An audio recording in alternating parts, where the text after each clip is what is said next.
दोस्तों, आज काल की जीवन में हम लोग किसी से कॉन्फिडेंटली बात नहीं कर पाते हैं। आज की वीडियो में हम जानेंगे चाणक्य की मृत्यु का रहस्य। प्राचीन भारत में ऐसे ऐसे महान व्यक्ति पैदा हुए हैं जो आज भी याद किए जाते हैं। ऐसे ही थे महान आचार्य चाणक्य, जो कौटिल्य के नाम से भी विख्यात हैं। वह तक्षशिला विश्वविद्यालय के आचार्य थे। उन्होंने कई ग्रंथों की रचना की है, जिनमें अर्थशास्त्र सबसे प्रमुख है। अर्थशास्त्र को मौर्यकालीन भारतीय समाज का दर्पण माना जाता है। इसके अलावा भी उन्होंने कई ऐसे काम किए हैं जिनकी बदौलत उन्हें हमेशा से याद किया जाता रहा है और शायद आगे भी याद किया जाता रहेगा।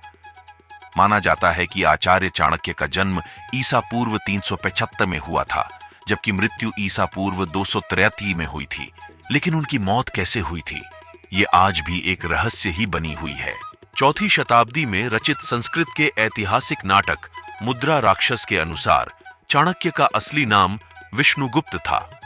माना जाता है कि यह नाम उन्होंने खुद रखा था और इसके पीछे एक कहानी प्रचलित है।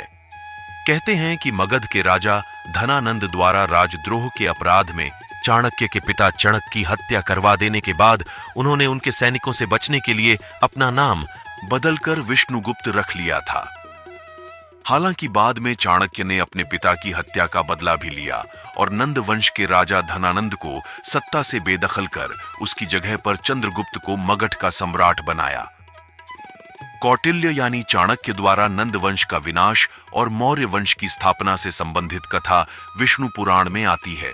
वैसे तो का चाणक्य का नाम, जन्मतिथि, जन्म स्थान और उनकी मृत्यु चारों ही विवाद के विषय रहे हैं, लेकिन सबसे ज्यादा विवाद उनकी मृत्यु को लेकर है। उनकी मृत्यु के संदर्भ में कई कहानियां प्रचलित हैं, लेकिन कौन सी कहानी सच है यह कोई नहीं जानता।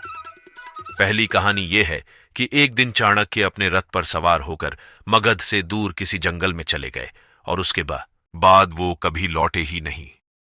चाणक्य की मृत्यु के संबंध एक कहानी जो सबसे ज्यादा प्रचलित है वो ये है कि उन्हें मगध की ही रानी हेलेना ने जहर देकर मार दिया गया था। एक और कहानी ये है कि राजा बिंदुसार के मंत्री सुबंधु ने आचार्य को जिंदा ही जला दिया था, जिससे उनकी मौत हो गई थी। हालांकि इनमें से कौन सी कहानी सच है यह अब तक साफ नहीं हो पाया है।